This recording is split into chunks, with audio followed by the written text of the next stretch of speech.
आज का वीडियो मैं लेकर आया हूँ कार्डियोवास्कुलर सिस्टम के ऊपर और हम लोग हार्ट के बारे में डिटेल्स से देखेंगे।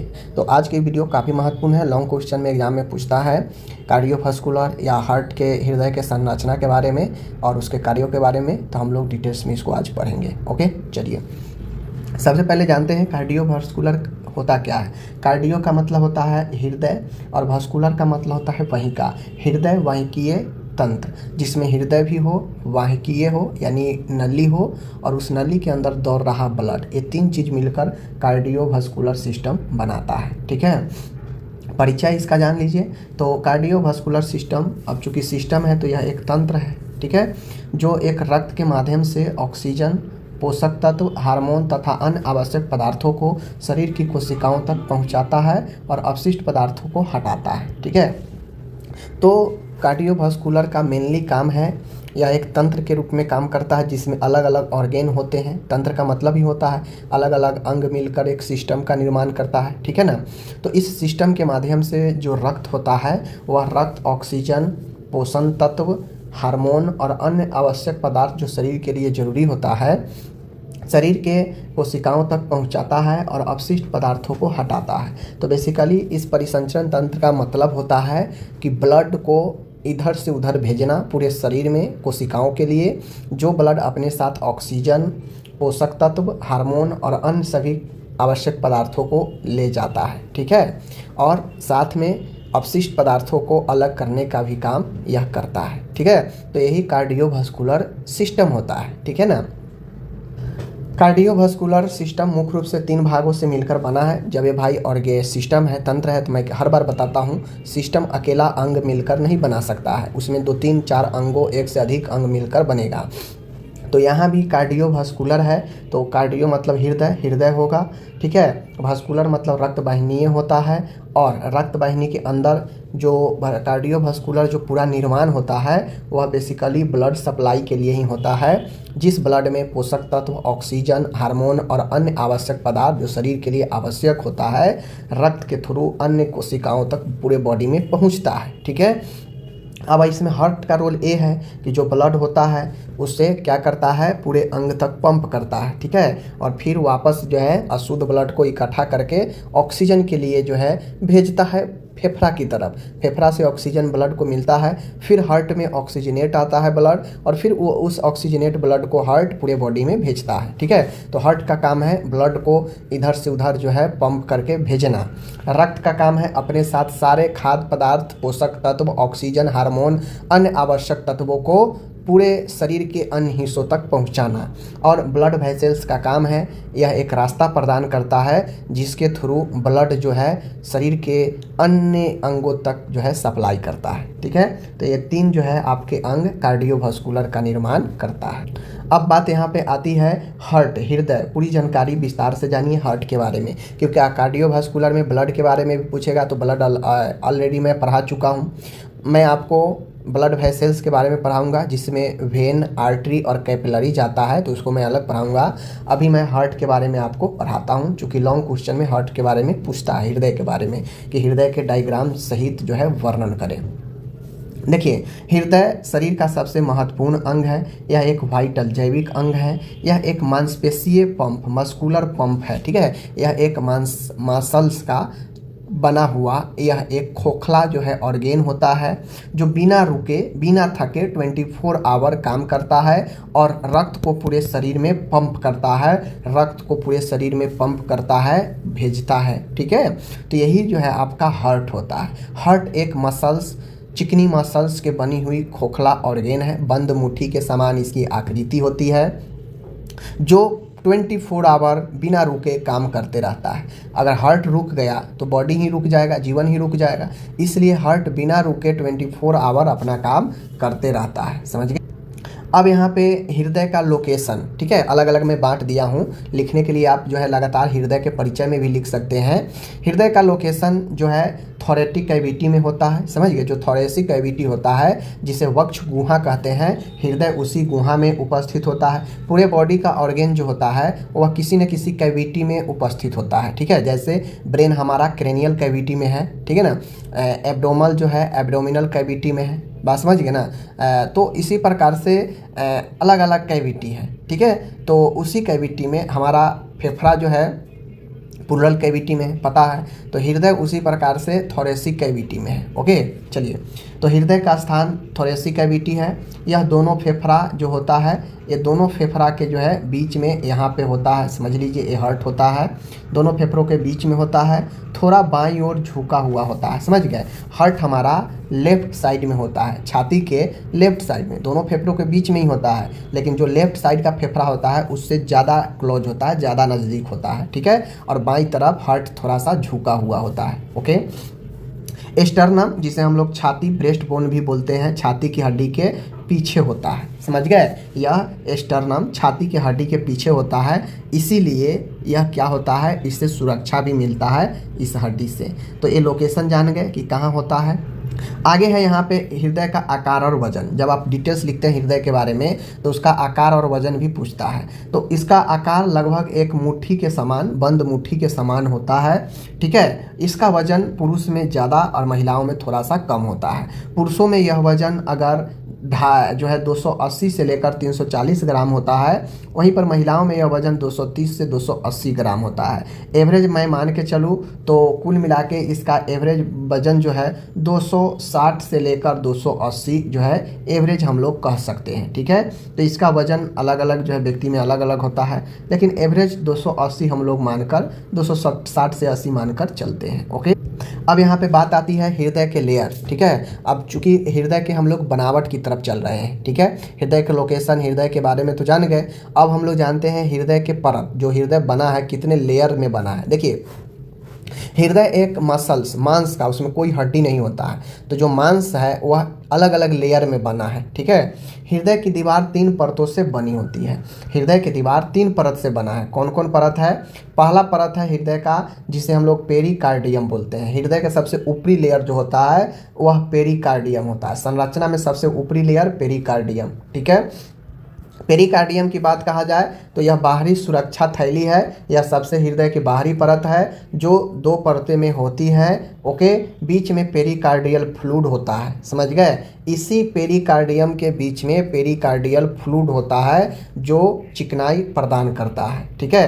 काम है घर्षण से बचाना। इस पेरिकार्डियल फ्लूइड का काम होता है घर्षण से बचाना, समझ गए। तो पेरिकार्डियम सबसे बाहरी लेयर होता है, हृदय के सबसे बाहरी संरचना है जो 2 परतों में होता है, और बीच में इसमें पेरिकार्डियल फ्लूइड होता है जिसका काम है हृदय में घर्षण से बचाव करना, ठीक है, पहला लेयर। दूसरा लेयर है मायोकार्डियम, जिसे हम लोग हृदय के मिडिल लेयर, ठीक है ना, मध्यम लेयर, मध्यम स्तर बोलते हैं। M फॉर मायोकार्डियम और M फॉर मिडिल या मीडियम, ठीक है, मध्यम में।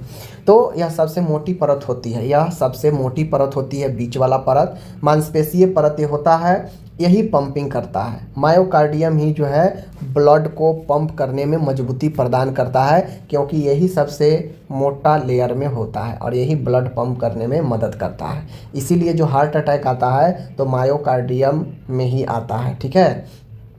तीसरा है इंडोकार्डियम, जिससे इंड मतलब सबसे, इंटर सबसे, इंड मतलब सबसे लास्ट वाला अंदरूनी परत। तो इंडोकार्डियम जो होता है सबसे अंदर की चिकनी परत होती है। ओके, रक्त को आसानी से बहने में मदद करता है, ठीक है। यह जैसे नहीं होता है कि ऊपर से हम लोग एकदम इधर उधर बना दिए और अंदर से इतना चिकनाई दे दिए जिससे पानी डाले और छहल जाए, उसी प्रकार से हृदय के सबसे अंदरूनी लेयर इंडोकार्डियम होता है। यह सबसे चिकनी परत होता है ताकि रक्त आसानी से बह सके और हार्ट में परमानेंटली ब्लड स्टोर होकर ना रहे, आसानी से बह सके। इसके लिए इंडोकार्डियम में चिकनाई होता है सबसे अंदरूनी लेयर में, ठीक है।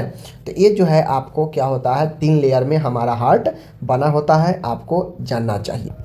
अब आते हैं हम लोग हृदय के चेम्बर्स ऑफ हार्ट। देखिए, हार्ट के लेयर पढ़ लिए 3 लेयर, अब हार्ट के पढ़िए 4 चेम्बर होते हैं, ठीक है। यह भी स्ट्रक्चर के ही अंदर आता है हार्ट के। देखिए, हार्ट में 4 लेयर है, मैं आपको बता दूं, फिगर के माध्यम से बताता हूं। देखिए यहाँ पे हार्ट के जो 4 चेम्बर होते हैं वह है, यही 4 चेम्बर है। यहाँ पे राइट आर्ट्रियम है और लेफ्ट आर्ट्रियम है, राइट वेंट्रिकल है, लेफ्ट वेंट्रिकल है, ठीक है। तो आप कैसे पहचानेंगे? देखिए, जैसे मानिए एक फिगर है, शेप है हार्ट का, समझ गए ना। लेकिन मैं आपको बता दूं, ध्यान दीजिएगा, आप एक बॉक्स बनाइए, समझ गए, आप एक बॉक्स बनाइए, आप एक बॉक्स बनाइए। बॉक्स क्या बनाना है, तो जैसे देखिए ए बॉक्स है, ठीक है, मैं आपको समझाने के लिए, जैसे ए बॉक्स है, इसमें 4 बॉक्स में बांट दीजिए, 4 बॉक्स हो गया, ठीक है। तो ये जो राइट आर्टरियम है, सबसे पहले समझिए, ऊपर के ए और ए जो होगा यह आर्टरियम होगा। क्या होगा, आर्टरियम होगा, समझ गए। हिंदी में इसे आलिंद बोलते हैं। क्या बोलते हैं, हिंदी में आलिंद बोलते हैं, इंग्लिश में आर्टरियम बोलते हैं, ठीक है। अब हम लोग सोचते हैं यह राइट साइड है, उस साइड से सोचेंगे, अपने साइड से नहीं, अपने साइड से अपोजिट सोचेंगे, समझ गए, क्योंकि हमारा जो राइट होगा वह इसमें अपोजिट होगा। तो यह राइट है और यह लेफ्ट जो है आर्टरियम होगा और यह राइट आर्टरियम होगा, समझ गए।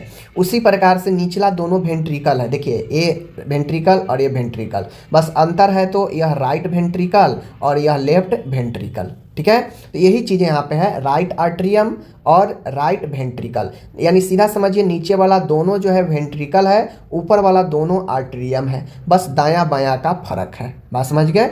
चलिए अब होता क्या है, अब इसमें ये तो 4 चेम्बर है, आसानी से पहचान लीजिएगा, लेकिन एक चीज़ इसमें और समझ लीजिए।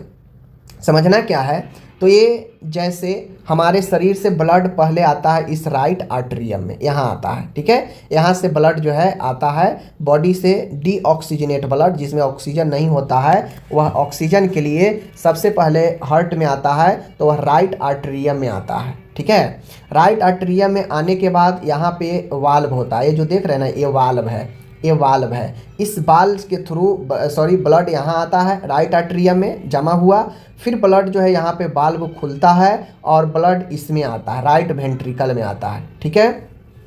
अब जो ब्लड इसमें आ गया दोबारा इसमें नहीं जाता है क्योंकि ये वाल्व बंद हो जाता है। अब ब्लड यहाँ पे आया राइट वेंट्रिकल में, अब राइट वेंट्रिकल से क्या होता है कि ब्लड जो है आपको यहाँ पे एक छिद्र बना होता है जो पल्मोनरी आर्टरी, समझ गए ना, पल्मोनरी आर्टरी में थ्रू ब्लड जो है जाता है फेफड़ा की तरफ ऑक्सीजन के लिए, ठीक है।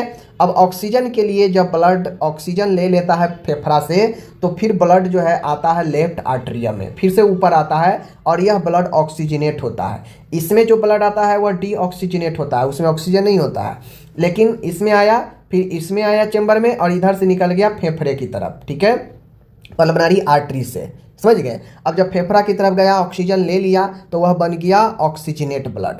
अब वो ऑक्सीजनेट ब्लड फिर से लेफ्ट आर्टरियम में आता है और लेफ्ट आर्टरियम में ब्लड आ गया तो यहाँ भी एक वाल्व होता है, इस वाल्व खुलता है तो यह लेफ्ट वेंट्रिकल में आता है, समझ गए, यहाँ ब्लड आ जाता है। अब यहाँ जब ब्लड आ जाता है तो यहाँ पे देखिए ये जो आप देख रहे हैं ए ऑरोटा है, ए ऑरोटा है, रेड वाला यह ऑरोटा है, महाधमनी है। यहाँ से इस वाले चेम्बर से ब्लड इस महाधमनी में जाता है ऑरोटा में, ठीक है, और ऑरोटा अलग अलग आर्टरी में पूरे बॉडी में ब्लड को छितरा देता है, समझ गए। तो यही इसकी संरचना है, ओके। अब आपसे कोई पूछेगा कि ये जो वाल्व है जो खुलता है राइट आर्टरियम वाला राइट वेंट्रिकल में आने के लिए, तो इस वाल्व का क्या नाम है, तो इस वाल्व का नाम होता है ट्राइस्पीड वाल्व, ठीक है, ट्राइस्पीड वाल्व, ठीक है, ट्राइस्पीड वाल्व। अब आप पूछेगा कि ऑक्सीजनेट ब्लड लेफ्ट आर्टरियम से लेफ्ट वेंट्रिकल में आता है, तो यहाँ भी वाल्व है, तो यह वाल्व का क्या नाम है, तो इस वाल्व का नाम है मिट्रल वाल्व। क्या चीज़, मिट्रल वाल्व, समझ गए, मिट्रल वाल्व, ठीक है, याद रखिएगा। अब यहाँ से वाल्व जो है कहाँ जाता है, इसमें जाता है, समझ गए, इसमें जाता है ऑरोटा में, तो इसे ऑरोटिक वाल्व कहते हैं। क्या बोलते हैं, ऑरोटिक वाल्व। ये वाल्व एक दरवाज़ा का काम करता है, जो खुलता है तो ब्लड आगे की तरफ जाता है, समझ गए, और ब्लड को वापस आने से रोकता है, ओके। अब यहाँ पे एक चीज़ और समझ लीजिए, इसमें का अशुद्ध ब्लड जो है पल्मोनरी आर्टरी से जाता है फेफड़ा की तरफ, यही है, ठीक है, तो इसे हम लोग कहते हैं पल्मोनरी वाल्व, ठीक है। यहाँ भी वाल्व है, देख लीजिए यहाँ पे खुला हुआ है ये वाइट वाला, तो इसे हम लोग वाल्व कहते हैं, पल्मोनरी वाल्व। और ये ऑरोटा में शरीर की तरफ जाएगा ब्लड पंप के लिए, और यहाँ पे देखिए ये खुला है, ये खुला है, तो इसको हम लोग ऑरोटिक वाल्व बोलते हैं, ठीक है, तो ध्यान रखिएगा, ओके। तो उम्मीद है आप लोग इसमें समझ गए होंगे। तो उम्मीद है आप समझ गए होंगे। फिर भी हम लोग देख लीजिए चेंबर ऑफ हार्ट, हार्ट के कक्ष, तो हार्ट के 4 कक्ष होते हैं, ठीक है। चारों कक्ष का अपना अपना काम है। अभी मैंने पढ़ा दिया कि जैसे बॉक्स बनाइए, तो बॉक्स में राइट आर्टरियम ऊपर होता है, आर्टरियम, ठीक है, ऊपर आर्टरियम नीचे वेंट्रिकल, बस ये राइट साइड है तो राइट आर्टरियम होगा, ठीक है। तो राइट आर्टरियम का काम है बॉडी से अशुद्ध रक्त आता है कहाँ पे, यह दायां आलिंद में, ऊपर में। राइट आर्टरियम मतलब आलिंद होता है, तो दाहिना आलिंद में अशुद्ध रक्त आता है बॉडी से, ठीक है। Superior and inferior vena cava से रक्त आता है, समझ गए ना।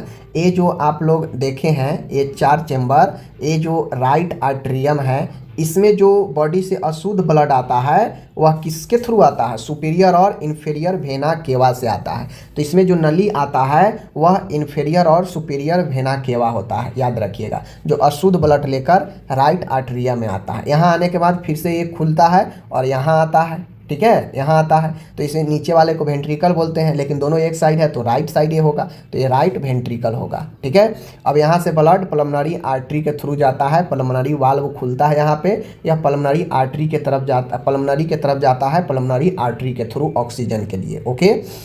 तो इसका सिंपल सा फंडा है, समझ लीजिए, कोई बड़ी बात नहीं है। अब हम लोग राइट आर्टरियम जान गए। सबसे पहले ब्लड हृदय में अगर बॉडी से आता है तो वह राइट आर्टरियम में ऊपर में ही आता है, फिर ऊपर से सीधे उसके निचले वाले साइड में आता है, जो जिसे हम लोग राइट वेंट्रिकल बोलते हैं, दायां निलय बोलते हैं। रक्त को फेफड़ों में भेजता है कौन, राइट वेंट्रिकल में जब ब्लड आता है तो वह पल्मोनरी आर्टरी से फेफड़ों की तरफ ब्लड भेजता है, ठीक है, फेफड़ा की तरफ, फिर पल्मोनरी आर्टरी द्वारा भेजता है। अभी मैंने बताया कि पल्मोनरी आर्टरी द्वारा। अब एक चीज़ समझ लीजिए, नॉर्मल अगर आर्टरी होगा, नॉर्मल अगर आर्टरीज है, तो नॉर्मल आर्टरीज कहने का मतलब होता है कि नॉर्मल आर्टरीज शुद्ध ब्लड को लेकर जाता है, ठीक है, और वेन नॉर्मल अशुद्ध ब्लड को लेकर जाता है। लेकिन जैसे पल्मोनरी के कंडीशन आ जाएगा तो यह उल्टा हो जाता है। अगर पल्मोनरी आर्टरी है, समझिएगा, पल्मोनरी लगा है तो यह अशुद्ध ब्लड लेकर जाएगा, समझ गए, क्योंकि आर्टरी तो शुद्ध लेकर जाता है, लेकिन यहाँ पे पल्मोनरी लग गया है इससे आगे, इसलिए यह आर्टरी अशुद्ध लेकर जाएगा जहाँ भी जाएगा।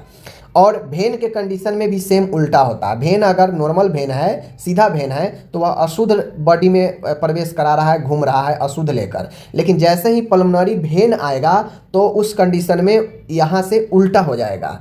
पल्मोनरी भेन में शुद्ध रक्त बहता है, जबकि भेन में सीधा अशुद्ध बहता है। तो जैसे पल्मोनरी लगा आ जाए, नॉर्मल वाला से उल्टा कर दीजिए, बस काम क्लियर, ठीक है, क्योंकि यह पल्मोनरी की तरफ जा रहा है, फेफड़ा की तरफ। और फेफड़ा की तरफ क्यों जा रहा है, क्योंकि उधर से हम जो भी ऑक्सीजन लेते हैं वो फेफड़ा में ही रहता है ऑक्सीजन, तो उधर से ऑक्सीजन ब्लड में पहुंचा और ब्लड फिर ऑक्सीजन लेकर हार्ट में आ गया और हार्ट से पूरे बॉडी को ऑक्सीजन वाला ब्लड मिलता है, समझ गए, ये प्रोसेस होता है। तो राइट वेंट्रिकल एक ही दिशा में नीचे है, तो रक्त उसमें आता है, फेफड़ा में भेजा जाता है पल्मोनरी आर्टरी के द्वारा। और इस लंग वाल्व कौन सा खुलता है, तो वाल्व खुलता है पल्मोनरी वाल्व, दरवाजा, ठीक है। चलिए आगे बढ़िए, इसमें आगे है तीसरा है। अब हम लोग इस साइड का पढ़ चुके हैं, समझ लीजिए, इस साइड का दोनों राइट साइड, आर्टरियम ऊपर, नीचे वेंट्रिकल राइट वाला। तो ये दोनों जान गए कि ब्लड इधर आया, इसमें आया, यह वाल्व है, ट्रिक्सपीटर वाल्व है, तो ये खुलेगा, यहाँ आएगा। फिर यहाँ जब ब्लड आ गया तो यहाँ इस पे भी वाल्व है जिसे पल्मोनरी वाल्व कहते हैं, यह वाल्व खुलेगा और पल्मोनरी आर्टरी के थ्रू फेफड़ा की तरफ ब्लड जाएगा। अब फेफड़ा के तरफ ब्लड चला गया तो अब ब्लड ऑक्सीजन ले लेगा फेफड़ा से और ब्लड सीधा यहाँ पे आएगा, जिसे राइट आर्टरियम बोलते हैं, ठीक है, जिसे क्या, सॉरी, यह लेफ्ट साइड है ना, तो लेफ्ट आर्टरियम बोलेंगे, बायां आलिंद, ठीक है। यह फेफड़ों से शुद्ध ब्लड लेता है और पल्मोनरी वेन द्वारा लेता है। बता दिए ना कि पल्मोनरी वेन है तो यह शुद्ध ब्लड लेकर हार्ट को दे देगा। अब हार्ट यहाँ पे फिर वाल्व है, मिट्रल वाल्व, यह शुद्ध ब्लड को इस वाल्व में भेजेगा जिसे हम लोग लेफ्ट वेंट्रिकल बोलते हैं, ठीक है। और यहाँ आने के बाद चूँकि अब कोई वाल्व बचा नहीं, कोई ब्रांच बचा नहीं, 4 ही ब्रांच है, तो अब यहाँ से ब्लड जाता है ऑरोटा में, ठीक है, ऑरोटिक वाल्व खुला, ऑरोटा में गया और यह ऑरोटा महाधमनी अलग अलग धमनी में ब्लड को क्या करता है, डिस्ट्रीब्यूट कर देता है अलग अलग शरीर की तरफ जाने के लिए, समझ गए। चलिए, तो यही चीज़ समझा दिए। बायां निर्णय, लेफ्ट वेंट्रिकल सबसे मोटी दीवार, पूरे शरीर में रक्त भेजता है और ऑरोटा द्वारा, ठीक है। लेफ्ट वेंट्रिकल सबसे शक्तिशाली होता है क्योंकि ब्लड पंप यहीं पे सबसे तेजी से होता है ऑरोटा में, समझ गए। अब वाल्व के बारे में भी तो बता दिए, ज़्यादा टेंशन नहीं होना चाहिए। वाल्व रक्त को एक दिशा में बहने देता है और वापस से जिस ब्रांच से, जिस चेंबर से ब्लड निकल चुका है उसमें वापस रिटर्न होने से रोकता है। ठीक है, तो ट्रिक्स यहाँ पे देख लीजिए ट्राइक्यूस्पिड, ठीक है ना। ट्राइक्यूस्पिड वाल्व जो है, या ट्राइक्यूस्पिड वाल्व कहाँ होता है, तो 4 चेंबर है, ये मान लीजिए 4 चेंबर है। तो ट्राइक्यूस्पिड वाल्व कहाँ होता है, इस दोनों के बीच में होता है। ठीक है, यहाँ ब्लड आया, यहाँ से इस वाल्व को पार करेगा और इसमें आएगा। ठीक है, तो इस बीच में जो राइट वाले का बीच में अगर जो होगा, दोनों राइट आर्टरियम राइट वेंट्रिकल के बीच में ट्राइक्यूस्पिड वाल्व होता है। ओके, उसके बाद है मिट्रल वाल्व। मिट्रल वाल्व जिसे हम लोग बाइक्यूस्पिड वाल्व बोलते हैं। ठीक है, तो मिट्रल वाल्व ठीक इसके अपोजिट होता है। ये 4 चेंबर है, समझ लीजिए। तो यहाँ तो आ गया ट्राइक्यूस्पिड बता दिए। अब इस दोनों के बीच, लेफ्ट वाला के बीच में यही मिट्रल बाइक्यूस्पिड वाल्व होता है, जो ब्लड यहाँ से यहाँ आता है। ठीक है, इसी वाल्व के खुलने पर। ठीक है, तो ये हो गया। अब आ गया पल्मोनरी वाल्व। तो अब मैंने यही चीज़ बताया, क्या चीज़ बताया कि ये 4 चेंबर है, ये 4 चेंबर है। ब्लड यहाँ आया, यहाँ एक वाल्व है, इसको पार करेगा, खुलेगा, यहाँ आ जाएगा।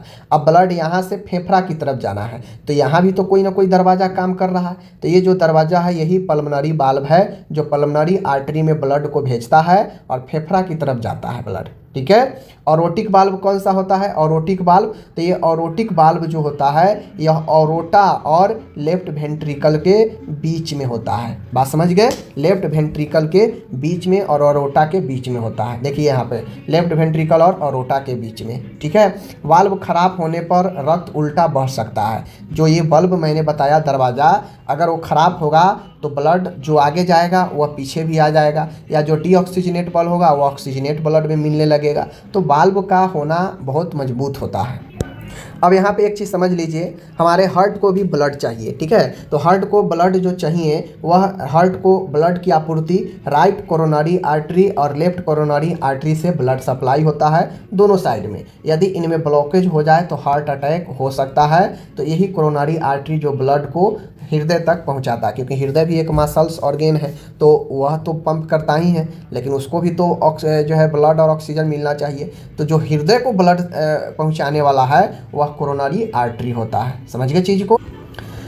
हृदय किस कार्य प्रणाली पर काम करता है, तो देखिए हृदय जो काम करता है, हृदय का कार्य 2 चरण में होता है। 2 चरण कौन कौन सा है, पहला है सिस्टोल। सिस्टोलिक और डायसिस्टोलिक जो देखते हैं वो यहीं से आता है। तो हृदय का जो कार्य प्रणाली है सिस्टोलिक और डायसिस्टोलिक पर काम करता है। सिस्टोलिक का मतलब होता है जो संकुचन अवस्था में जो कॉन्ट्रिक्शन होता है मसल्स में ब्लड को पंप करने के लिए, बाहर भेजने के लिए, वह सिस्टोलिक अवस्था होता है। रक्त बाहर पंप होता है संकुचन होने पर। ठीक है, जैसे बैलून में पानी भर लिए, जैसे आप समझिए बैलून में पानी भर लिए, बैलून में पानी भर के बांध दिए। अगर हम बैलून को दबाएंगे तो क्या होगा, वह बैलून पानी भरा है फूटेगा यानी दबाव पड़ रहा है और पानी एक जगह फोर्स मारेगा तो फूट जाएगा। तो उसी प्रकार से क्या है, हमारा हार्ट बैलून की तरह ब्लड से फूला रहता है। अब सिस्टोल में होता है कि जो ब्लड हार्ट का मसल्स है उसमें संकुचन होता है, कॉन्ट्रिक्शन होता है, जिससे ब्लड जो है पंप होता है आगे की तरफ बाहर निकलने के लिए। ठीक है, यह सिस्टोलिक अवस्था में होता है।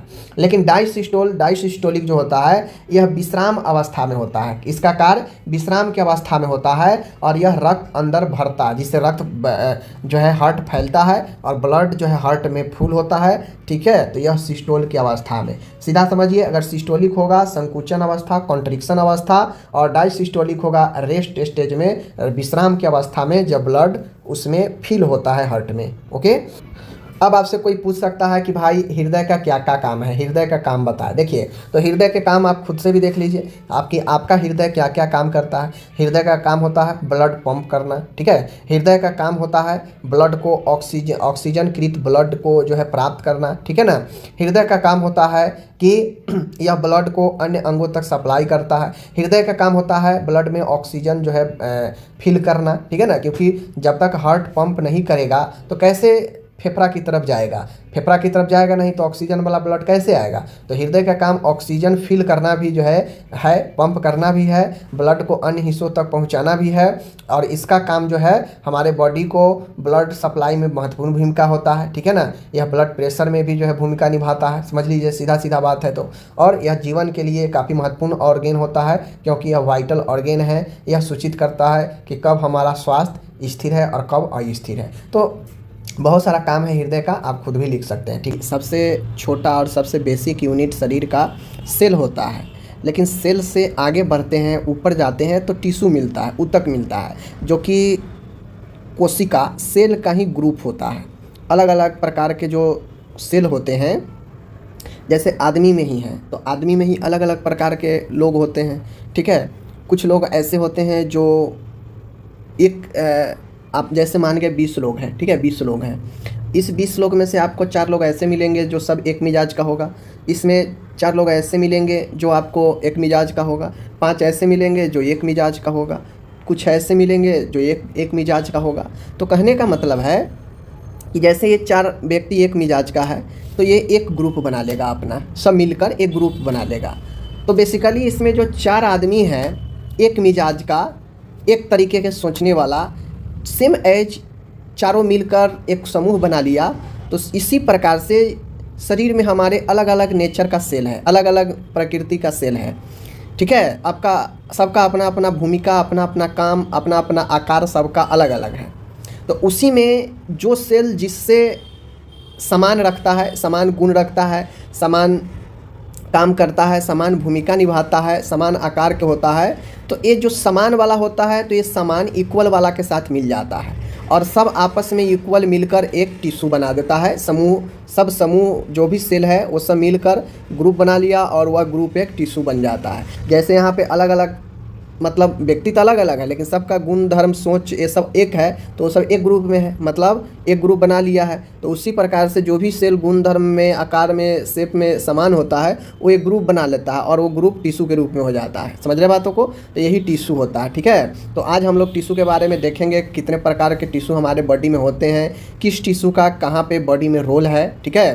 तो बेसिकली यह एनाटॉमी और फिजियोलॉजी का पार्ट है जो अभी मैं पढ़ा रहा हूँ, GNM फर्स्ट ईयर का। चलिए वीडियो नंबर 3 आपका होने वाला है, चलिए हम लोग देखते हैं। तो बेसिकली आप लोग सबसे पहले परिभाषा देखते हैं किसी भी चीज़ का, तो हम लोग भी यहाँ पे टिश्यू का डिफिनीशन ही देखने वाले हैं। जब एक जैसे कार्य करने वाले सभी कोशिका एक साथ मिलकर एक विशेष कार्य करती है तो इस समूह को ऊतक कहा जाता है। वही बात आया ना कि जब एक जैसे कार्य करने वाले कोशिका, अब यहाँ तो फंक्शन की बात कर रहा है कि एक जैसे कार्य करने वाली कोशिका जो भी होगा सब एक जगह मिलेगा और वो जो मिलने के बाद जो समूह बनेगा तो एक टिश्यू के रूप ले लेता है। तो यहाँ पे सिर्फ कार्य की ही बात नहीं कर रहा, यहाँ पे उसके आकार की भी बात हो रहा है, उसके गुण धर्म की भी बात हो रहा है, उसके कार्य का भी बात हो रहा है। ओवरऑल सब चीज़ में जो कोशिका इक्वल होगा वो सब इक्वल वाला अपने साथ मिलकर और एक जो है क्या करता है, समूह बनाता है, जिसे हम लोग टिश्यू बोलते हैं, ऊतक बोलते हैं। यानी आसान लैंग्वेज में समझा जाए तो एक जैसे संरचना और कार्य करने वाली कोशिकाओं का समूह ऊतक कहलाता है। अभी मैंने बताया ना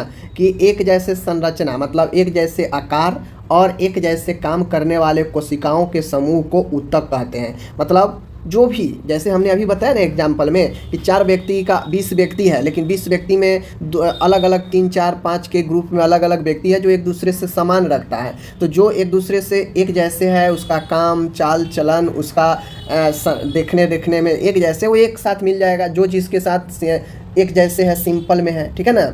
तो जो जिसके ग्रुप में आ जाता है वो ग्रुप में कैसे आता है, तो उसके संरचना और उसके कार्य के आधार पर जो सिमिलर पाया जाता है, एक समान, वह उस ग्रुप में चला जाता है और वही ग्रुप जो है आपका ऊतक कहलाता है। बात को समझ गए? आगे बढ़ते। अब यहाँ पे बेसिकली मानव शरीर में ऊतकों को देख लीजिए। मानव शरीर में ऊतकों का प्रकार, तो ह्यूमन बॉडी में जो अपन टिश्यू है टोटल 4 भागों में टिश्यू को बांटा गया है, ठीक है। कौन सा टिश्यू कहाँ पे जाएगा और वह किस प्रकार से बॉडी में भूमिका निभाएगा, उस आधार पर 4 तरीके से भागों में बांटा गया है। पहला है एपिथेलियल, ठीक है, एपिथेलियल ऊतक, जिसे हमने क्या बोलते हैं, उपकला ऊतक भी बोलते हैं। दूसरा है कनेक्टिव टिश्यू, जिसे संयोजी ऊतक भी बोलते हैं। और तीसरा है नर्वस टिश्यू, जिसे स्नायु ऊतक भी बोलते हैं, ठीक है ना। और एक है मस्कुलर ऊतक, जिसे मांसपेशीय ऊतक भी बोलते हैं। तो सबसे पहले आपको ध्यान रखना है कि टोटल 4 प्रकार के ऊतक होते हैं, ठीक है। एपिथेलियल, कनेक्टिव, नर्वस और मस्कुलर, ये 4 याद रखिएगा तो आप आराम से चीज़ों को समझ पाइएगा, ठीक है। चलिए हम लोग अब इसको एक एक करके समझते हैं। अब यहाँ पे मैंने बात करूँ तो पहला अपन जो है एपिथेलियल ऊतक है, ठीक है ना। तो एपिथेलियल ऊतक के बारे में हम लोग देख लेते हैं। तो यह शरीर की भीतरी और बाहरी सतह को ढकते हैं। यह ऊतक सुरक्षा, अवशोषण, स्रावन यानी सिक्रेशन और उत्सर्जन का कार्य करता है। सबसे पहले आपको समझना पड़ेगा कि ये जो एपिथेलियल टिश्यू है, बेसिकली यह एपिथेलियल टिश्यू शरीर के अंदर और बाहर दोनों सतह पर होता है, ठीक है ना। कहाँ होता है? सतह पर, सतह यानी लेयर को ढकता है, समझ गए। यह ऊतक सुरक्षा के दृष्टि से, अवशोषण के दृष्टि से, स्रावन की दृष्टि से और उत्सर्जन का कार्य करता है। जैसे एज फॉर एग्जांपल स्किन ले लीजिए, स्किन सिक्रेशन का भी काम करता है, पसीना निकालता है। यह स्किन अवशोषण का भी काम करता है। जैसे आप कोई भी मलहम वगैरह स्किन पर रब करते हैं, रगड़ते हैं, तो अवशोषण भी कर लेता है, ठीक है। स्किन आपको सुरक्षा देने का भी काम करता है टेम्परेचर से, ठीक है, ठंडा से, तो बेसिक, और साथ में स्रावन भी करता है, ठीक है ना। तो स्किन एक प्रकार से आप लोग समझ लीजिए, ठीक है ना। तो एपिथेलियल ऊतक क्या है? यह शरीर के भीतरी और बाहरी सतह को क्या होता है? ढकता है। शरीर के भीतरी और बाहरी सतह को ढकने का काम करता है। और ये जो ऊतक होता है सुरक्षा, अवशोषण, स्रावन और उत्सर्जन का कार्य करती है। बात समझिए। अब मैंने आपको एपिथेलियल ऊतक के बारे में नॉर्मली बता दिया कि यह शरीर के बाहरी और भीतरी भागों को सुरक्षा प्रदान करता है, ढक के रखता है। लेकिन इसके प्रकार की मैं बात करूं, एपिथेलियल ऊतक का भी अपना अलग अलग टाइप्स है, ठीक है ना। देखिए एपिथेलियल ऊतक में पहला है सिंपल एपिथेलियल। देखिए ज़्यादा आपको टेंशन जो देगा ना, वो टेंशन एपिथेलियल ऊतक ही देता है। इसमें थोड़ा सा चीज़ों को समझना है। बाकी मैं आपको आज बताऊंगा एकदम आसान तरीक़ा से, जो आपको ज़्यादा दिक्कत भी नहीं देगा। बात समझ गए। देखिए एपिथेलियल ऊतक के बारे में तो मेन समझ गए कि यह शरीर के आंतरिक और बाहरी भागों को क्या करता है? ढक कर रखता है, सतह को। अब आप समझ गए कि आंतरिक और बाहरी दोनों को ये ढक के रखता है। इसका काम क्या है? सिक्रेशन करना, सुरक्षा देना, अवशोषण करना, समझ गए ना, उत्सर्जन करना। तो आप इतना तो बेसिक समझ गए कि भाई एपिथेलियल का ये बेसिक पॉइंट है। अब एपिथेलियल का अपना अलग अलग प्रकार भी है। एपिथेलियल का क्या प्रकार है? देखिए पहला है सिंपल एपिथेलियल। सिंपल का मतलब साधारण, सरल, सरल एपिथेलियल यानी सरल उपकला ऊतक, ठीक है। एक परत है कोशिकाओं का, ये उदाहरण फेफड़ों की थैलियों की परत। जो फेफड़ा की अपन थैली होता है ना, फेफड़ों की जो अंदर एल्वोली है, उसका जो परत ढक के रखता है, वह एक आपका ये इस प्रकार से ही जो है सिंपल एपिथेलियल होता है। यह एक लेयर होता है जो झिल्ली टाइप से होता है, समझ गए ना, जो लेयर प्रदान करता है, ठीक है। तो बेसिकली जो सिंपल एपिथेलियल होता है बहुत ही आसान लेयर में होता है। उदाहरण के लिए फेफड़ों की थैली के ऊपर एक परत होता है और यह परत सिंपल एपिथेलियल होता है, ठीक है। आगे मैं देखता हूँ, यहाँ पे देखिए स्ट्रेटिफाई एपिथेलियम यानी स्तरीकृत, अस्तर वाला। कई परत कोशिकाओं की इसमें होती हैं, नाम ही है स्ट्रेटिफाई एपिथेलियम, ठीक है। स्ट्रेटिफाई एपिथेलियम यानी स्तरीकृत यानी अस्तर वाला एपिथेलियम ऊतक होता है। कई परत कोशिकाओं की इसमें होती है। बात समझ रहे हैं ना, इसमें कई परत कोशिकाओं की होती है। चूँकि अभी हमने समझे हैं कि अलग अलग गुणधर्म, अलग अलग समूह के सब कोशिका आपस में मिलकर जो समान होते हैं, समान वाले के साथ मिलकर वह अपना ग्रुप बनाता है, टिश्यू बनाता है। तो यहाँ भी जो स्ट्रेटिफाई एपिथेलियम है यह स्तरीकृत है, यह अस्तर बनाता है। एक स्तर, 2 स्तर, 3 स्तर। जैसे हमारा स्किन है, स्किन तो एक लेयर में है नहीं, तो ये बेसिकली स्किन हमारा अलग अलग जो कई लेयर में है, यह बेसिकली स्ट्रेटिफाई एपिथेलियम ऊतक ही हैं जो हमें स्तर प्रदान करता है। 1 स्तर, 2 स्तर, 3 स्तर, ऐसे कर करके, समझ रहे हैं। उदाहरण के लिए त्वचा की बाहरी परत क्या है? त्वचा की बाहरी परत। अब त्वचा जो है हमारा ऊपर वाला कितना सुरक्षा देता है? वह अवशोषण का भी काम करता है, अभी मैंने बताया। तो त्वचा भी हमारा लेयर में बना है, समझ गए ना, अलग अलग लेयर में बना है। तो बेसिकली एपिथेलियल ऊतक ही का एक प्रकार स्ट्रेटिफाई है जो स्तरीकृत है, जो स्तर में है, ठीक है ना। आगे बढ़ा जाए, तीसरा है ग्रैंड्यूलर एपिथेलियम यानी ग्रंथीय एपिथेलियम, ठीक है ना। ग्रैंडुलर हार्मोन और एंजाइम का स्रावन करते हैं। उदाहरण लार ग्रंथि, पसीना ग्रंथि। तो जितने भी आपके बेसिकली जो ग्रंथि होते हैं ना, वो सब इसी प्रकार के टिश्यू से निकलते हैं, जिससे हम लोग ग्रैंडुलर एपिथेलियल कहते हैं। देखिए होता तो एक स्तर में है, लेकिन कहीं ना कहीं हमारा जो बॉडी में ग्रंथि है, जैसे हमारा त्वचा है, ठीक है ना, त्वचा है, तो त्वचा के अंदर ही आपका जो है सबेकिसियस जो है, यानी जो अपन पसीना की ग्रंथि होती है, श्वेत ग्रंथियाँ जो होती है, वो अपन स्किन के ऊपर से ही निकलता है। तो कहीं ना कहीं ये जो ग्रैंडुलर एपिथेलियम है, यह हार्मोन और एंजाइम का भी क्या करता है, स्रावन करता है, क्योंकि इसी स्तर में जो अपना ग्रंथि का जो नली है वह, तो यहाँ पे इन चीज़ों को आपको समझना है कि ये वे सारी ग्रंथियाँ जो इन स्तर से होकर निकलती है, किस स्तर से, इसी एपिथेलियम वाले स्तर के अंदर से निकलती है। तो ये ग्रैंडुलर एपिथेलियम होगा, ग्रंथीय एपिथेलियम, जहाँ से ग्रंथि निकलता है जो हार्मोन और एंजाइम का स्रावन करता है। उदाहरण के लिए लार ग्रंथि, पसीना ग्रंथि, ये सब भी आपके ऊतकों के स्तर से ही निकलता है, समझ गए ना। डायरेक्ट तो ग्रंथि नली बाहर निकल नहीं जा रहा है, कहीं ना कहीं ये सब किसी न किसी स्तर से ही निकल रहा है बाहर, तो ही बात है। तो मैंने आपको बताया कि simple epithelium, stratified epithelium and glandular epithelium, इन बातों को आपको ध्यान में रखना है। कौन किसका काम है आसानी से मैंने बता दिया।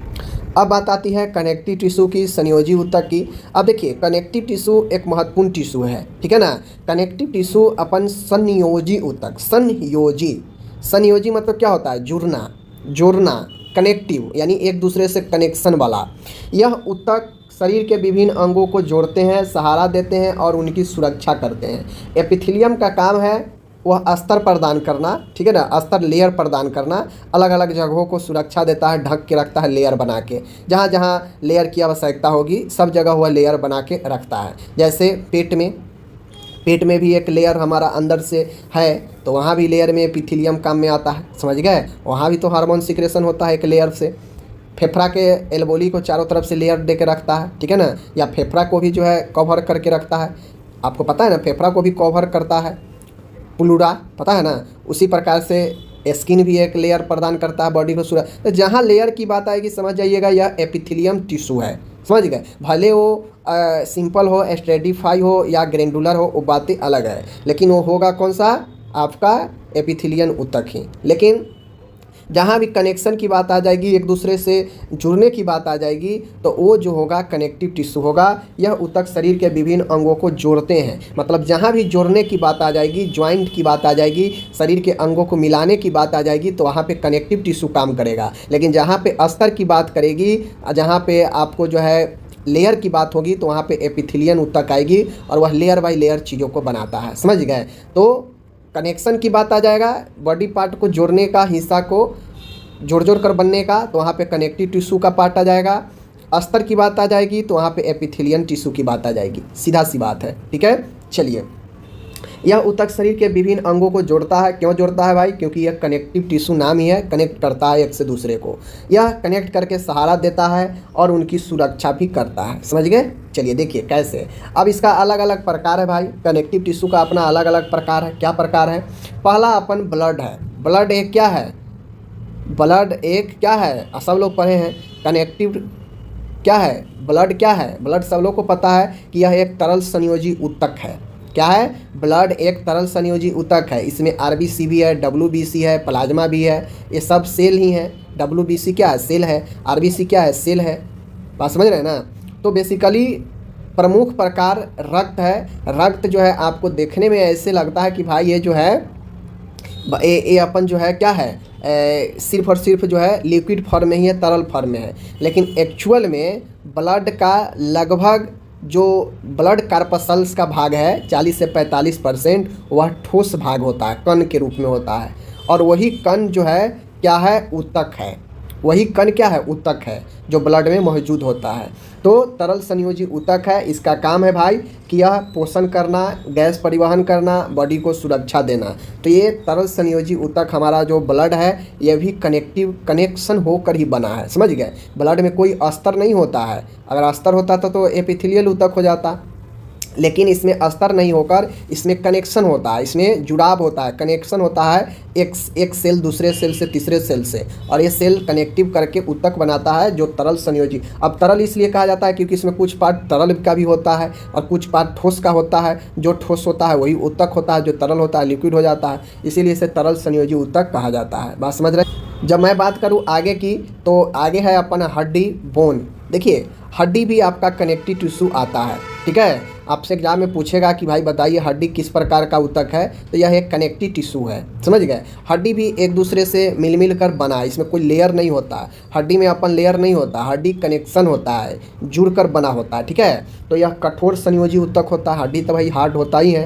कार्य है शरीर को सहारा देना और आकार देना। तो कनेक्टिव टिश्यू का काम है बेसिकली शरीर को आकार देना, शरीर को सहारा देना, क्योंकि कनेक्टिव टिश्यू कहीं ना कहीं बॉडी को मजबूती प्रदान करता है कनेक्ट होकर। अब हड्डी नहीं रहेगा तो समझिए मांस का लोथड़ी हो जाएगा। तो हड्डी जरूरी है ना आकार के लिए, सहारा के लिए, मजबूती के लिए। तो बोन बेसिकली है कनेक्टिव, क्योंकि उसमें बहुत सारे सेल मिल कर कनेक्शन करके एक मजबूत हार्ड जो है ऊतक बना दिया है, जो बोन बन गया है, ठीक है। और बोन का काम ही होता है शरीर को सहारा देना और आकार देना, ठीक है। चलिए आगे बढ़िए। आगे अपन आता है कार्टिलेज उपास्थि। उपास्थि जो होता है लचीला संयोजी ऊतक है। जिस प्रकार से हड्डी एक कठोर है, उसी प्रकार से कार्टिलेज उपास्थि जो होता है यह आपका क्या होता है, लचीला होता है। अब जो उपास्थि होता है ना, यह बोन और मसल्स के बीच का एक जो है पार्ट होता है। बोन और मसल्स ज़्यादा वीक हो जाता है, ज़्यादा ये हो जाता है, हड्डी आपका ज़्यादा मजबूत हो जाता है। तो ना कार्टिलेज ज़्यादा मजबूत होता है, न ज़्यादा ये कमज़ोर होता है, ये लचीला होता है, ठीक है, आसानी से मुड़ने वाला होता है। तो ये उपास्थि बेसिकली होता है किसका, संयोजी ऊतक का ही, ठीक है। ये लचीला संयोजी ऊतक इसे बोलते हैं। जैसे कान, नाक आदि में पाया जाता है। जहाँ जहाँ आसानी से आपका बॉडी पार्ट लचकने वाला हो, आपको महसूस होता हो कि ज़्यादा ये मांस की तरह कमज़ोर भी नहीं है, हड्डी की तरह मजबूत नहीं है, तो वो सारा जो है कार्टिलेज ही होता है। जैसे नाक जो है ज़्यादा हार्ड भी नहीं है, ज़्यादा वीक भी नहीं है। कान भी आपका ज़्यादा हार्ड भी नहीं है, मजबूत और ज़्यादा कमज़ोर भी नहीं है। तो इस टाइप से जो भी ऑर्गेन आपके बॉडी पार्ट में कार्टिलेज टाइप से है, ये सब जो है आपके किसके बने हैं, ये आपके कनेक्टिव टिश्यू का ही बना है। बात समझ गए। आगे मैं बात करूँ तो टेंडन और लिंगामेंट जो आपको पता है कि जोड़ने का काम करता है। टेंडन मांसपेशियों को हड्डियों से जोड़ता है, लिंगामेंट हड्डियों को हड्डियों से जोड़ता है। तो बेसिकली मैंने पहले ही बता दिया है कि जो भी जोड़ने की बात होगी वह आपके कनेक्टिव टिश्यू ही होगा। तो लिंगामेंट और टेंडन का काम होता है मांस को हड्डियों से जोड़ता है, मांस को हड्डियों से जोड़ता है। जैसे हमारे बॉडी में हड्डी है, हड्डी के ऊपर मांस है, तो कहीं ना कहीं मांस हड्डी को जकड़ा हुआ है, तो मांस को हड्डी से जोड़ने का काम ये टेंडन करता है। और लिंगामेंट का काम है हड्डी से हड्डी को जोड़ता है। जहाँ जहाँ ज्वाइंट होगा वहाँ पे हड्डी को हड्डी से जोड़ने का काम लिंगामेंट करता है। बेसिकली दोनों काम कनेक्टिव टिश्यू के ही अंदर होता है, क्योंकि ये कनेक्ट कर रहा है, जोड़ रहा है। बात समझ गए। चलिए, एडिपोज टिश्यू है, वसा ऊतक है, ऊर्जा संचयन और तापमान नियंत्रण। हमारे बॉडी पार्ट के अंदर स्किन के निचले लेयर जो वसा ऊतक है, फैटी टिश्यू है, जिसे एडिपोज टिश्यू भी कहते हैं, ये बेसिकली हमें क्या करता है, थोड़ा सा मोटा लेयर में होता है। तो यहाँ पे बेसिकली ये जो जितने भी स्पंजी टिश्यू होता है ना, स्पंजी टिश्यू, तो बेसिकली स्पंजी टिश्यू ही जो है आपको एक प्रकार से कहा जाए तो कनेक्टिव टिश्यू में ही आता है। ये ऊर्जा संचयन और तापमान नियंत्रण का काम करता है, जो हमें ज़्यादा गर्मी, ज़्यादा ठंडी से बचाता है। तो बेसिकली यही फैटी टिश्यू ही हमको बचाता है, ठीक है ना। तो इन चीज़ों को ध्यान में आपको रखना है। ओके, देखिए मैं जितना आपको बता दिया इतना दिमाग में रखते हैं तो नॉलेज के लिए काफ़ी है। नॉलेज के लिए आपको जो है भर के लिखने की ज़रूरत नहीं होती। आप समझिए कि बॉडी में इसका क्या महत्व है, कहाँ कौन सा टिश्यू पाया जाता है। तो जैसे ही कनेक्शन की बात आ जाएगी, जहाँ पे कनेक्टिव की बात आ जाएगी, कनेक्टिव टिश्यू, जहाँ पे लेयर की बात आ जाएगी कि चीज़ें लेयर में बनी है, तो वह पार्ट जो हो जाएगा एपिथेलियल टिश्यू का, ठीक है ना। तो इन सब चीज़ों को समझिए। अब तीसरा अपन यहाँ पे जो आता है नर्वस टिश्यू है। देखिए नर्वस टिश्यू का ज़्यादा सा जो है भूमिका तो बॉडी में बहुत है, लेकिन ज़्यादा इसका जो है सभी जगह नहीं होता है। नर्वस टिश्यू जिसे हम लोग क्या बोलते हैं, स्नायु ऊतक भी बोलते हैं, ठीक है ना। नर्वस टिश्यू यानी इसे हम लोग ये भी बोल सकते हैं तंत्रिकीय ऊतक। तंत्रिकीय ऊतक मतलब यह ऊतक मस्तिष्क, स्पाइनल और तंत्रिकाओं में पाया जाता है। इसका पूरे बॉडी में ही ज़रूरत भी नहीं है। यह नर्वस टिश्यू है, यह तंत्रिकीय टिश्यू है, तो यह ब्रेन और स्पाइनल, जहाँ हमारा नर्वस सिस्टम है ना, वहीं पे ये पाया जाएगा। समझ गए। तो जैसे नर्वस सिस्टम कौन कौन सा है, ब्रेन है हमारा, स्पाइनल है हमारा, तो ब्रेन और स्पाइनल में ही ये टिश्यू पाया जाता है, जिसे नर्वस टिश्यू बोलते हैं, ठीक है। यह ऊतक शरीर के विभिन्न भागों से सूचना प्राप्त कर मस्तिष्क तक पहुंचाता है और प्रतिक्रिया देता है, ठीक है ना। अब जितने भी हमारे ब्रेन हो गया, स्पाइनल हो गया, ये बेसिकली बना तो न्यूरॉन से है, क्योंकि न्यूरॉन एक सेल है, तंत्रिका क्या है, सेल है, लेकिन ये सेल ही तो मिलकर ऊतक बनता है। तो बहुत सारे न्यूरॉन्स मिलकर यह क्या बनाता है, नर्व्स बनाता है, नर्व्स टिश्यू बनाता है, तंत्रिकीय ऊतक बनाता है। ठीक है, जो क्या करता है, मस्तिष्क को सूचना देता है, प्रतिक्रिया जो अलग अलग होती है बॉडी में उसको पहुंचाने का काम करता है। तो बात आप लोग समझ गए, ठीक है ना। तो नर्वस टिश्यू यही स्पाइनल, ब्रेन और न्यूरॉन्स में पाए जाते हैं। ये नर्वस टिश्यू जो शरीर के विभिन्न भागों से सूचनाओं मस्तिष्क तक पहुंचाते हैं और प्रतिक्रिया देता है।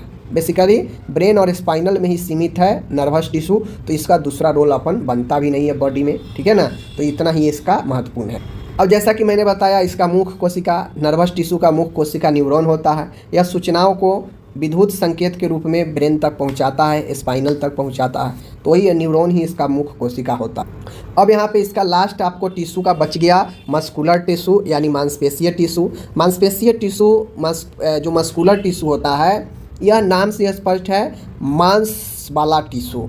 यह ऊतक शरीर के गति के लिए जिम्मेदार होती है। अब मान गए आपके बॉडी में सिर्फ और सिर्फ हड्डी होता, सिर्फ और सिर्फ हड्डी का कनेक्शन होता, मांस नहीं होता, तो क्या सही से आप चल पाते, सही से किसी चीज़ को पकड़ पाते, मूवमेंट आपका सही से होता, नहीं होता। तो बेसिकली मांसपेशी बॉडी मूवमेंट, बॉडी के एक अच्छे शेप देने में भी भूमिका निभाता है, ठीक है ना। और कहीं ना कहीं ये भी मजबूती प्रदान करता है, क्योंकि जितना आप हड्डी से चीज़ों को उठा पाइएगा, सहारा तो देगा, लेकिन अगर मांस नहीं है तो हड्डी से ठीक ढंग से कोई चीज़ आप उठा भी नहीं सकते हैं। तो बेसिकली वही चीज़ें हैं कि मांसपेशी ऊतक जो है शरीर के गति मजबूती के लिए जिम्मेदार होता है, ये भी टिश्यू। अब ये भी है कि बहुत सारे सेल मिलकर ये टिश्यू बनाया है। तो इसका प्रकार में स्केलेटन मसल्स होता है। मैंने आपको सेल वाला में पढ़ाया था, सेल वाला में मैंने आपको पढ़ाया था। प्रकार में इसका है स्केलेटन मसल्स है, ठीक है ना, स्केलेटन मसल्स है। इच्छा अनुसार संचालित होता है। ये जो कंकालीय पेशी है, ये आपको क्या होता है, वॉलेंटियर है। आपसे एग्जाम में पूछेगा कि स्केलेटन मसल्स किस प्रकार का मसल्स है, तो यह एक ऐच्छिक मसल है, इच्छा के अनुसार चलता है, ठीक है ना। शरीर के गति में सहायता करता है स्केलेटन मसल्स, ठीक है ना। कंकालीय मांसपेशी जो आपके कंकाल के ऊपर लगा हुआ है, तो यह आपकी इच्छा के अनुसार चलता है, कंट्रोल होता है, ठीक। वहीं पे मैं बात करूँ, अब आ गया कार्डियक मसल्स। तो यह हृदय में पाई जाती है, हृदय के मसल्स में पाई जाती है। यह सतह चलने वाला होता है, इस पर व्यक्ति का कंट्रोल नहीं होता है। अगर व्यक्ति का कंट्रोल होता हृदय के ऊपर, हृदय के मसल्स के ऊपर, तो किसी को हार्ट अटैक आता नहीं आता। जैसे ही हार्ट अटैक आने वाला होता तो व्यक्ति अपना कंट्रोल से जो है उसको ठीक कर लेता। तो हार्ट अटैक क्यों आ जाता है, व्यक्ति उस पर कंट्रोल नहीं कर पाता है, ठीक है ना। तो हृदय कार्डियक मसल्स इनवॉलेंट्री होता है, अनैच्छिक होता है, ये अपनी इच्छा से काम करता है, आपकी इच्छा पर काम ये नहीं करता है, ठीक है। आगे है स्मूथ मसल्स। अब जो मस्कुलर टिश्यू का जो प्रकार है स्मूथ मसल्स है, यह आंतरिक भागों अंगों में पाई जाती है, इच्छा अनुसार संचालित नहीं होती है। ये भी आपको इच्छा अनुसार संचालित नहीं होती है। जहाँ जहाँ चिकनी सतह है, खासकर बॉडी के इंटरनल पार्ट में बहुत सारे स्मूथ जो है, जैसे पेट के अंदरूनी, आंत के अंदरूनी हिस्सा, ये सब चिकनी होता है। तो ये जहाँ जहाँ चिकनी होता है वहाँ वहाँ ये मसल्स पाया जाता है, और इसे हम लोग स्मूथ मसल्स कहते हैं। जो किसका बना होता है, जो बना होता है अभी मैंने बताया मस्कुलर टिश्यू का, ठीक है। ये सारे मसल्स वाला मैंने सेल में भी पढ़ाया था, तो वहाँ पे सेल का ही बात हुआ था, और सेल अकेला होता है, लेकिन टिश्यू बहुत सारे सेलों का समूह होता है। तो यहाँ भी वो सारा सेल मिलकर वही चिकना वाला सतह पर बनाएगा। बात समझ रहे हैं, तो स्मूथ मसल्स हो गया। तो इस प्रकार से मैंने अब इसका निष्कर्ष क्या निकला, तो देखिए कंक्लूजन यही निकला। हम लोग जो भी ऊतक के बारे में पढ़े हैं कि ऊतक शरीर की मूलभूत संरचनात्मक और कार्यात्मक इकाई है। यह शरीर के विभिन्न कार्यों जैसे सुरक्षा, गति, संचार और समर्थन को सुनिश्चित करता है। जिस प्रकार से सेल हमारा सबसे छोटा यूनिट था, सबसे बेसिक था, उसी प्रकार से ऊतक भी जो है हमारे बॉडी के लिए काफ़ी महत्वपूर्ण होता है, क्योंकि सेल अकेला होगा और ऊतक बहुत सारे सेलों का समूह होगा। यही डिफरेंस है दोनों में। बात समझ गए। बाकी दोनों का काम जो होगा, दोनों के एक दूसरे के काम लगभग सिमिलर ही होता है, ठीक है।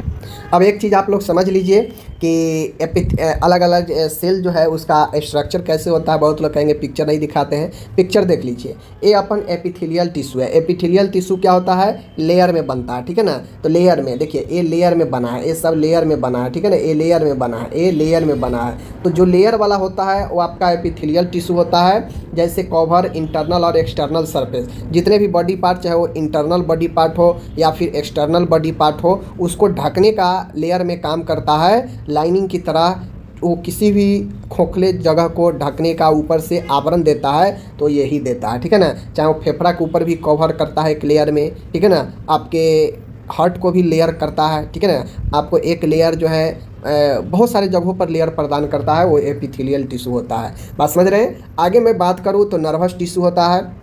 नर्वस टिश्यू जो होता है वह जाल के समान होता है, ठीक है ना। वह जाल के समान संरचना होता है, एक जाल सा बना होता है, जाल के टाइप से।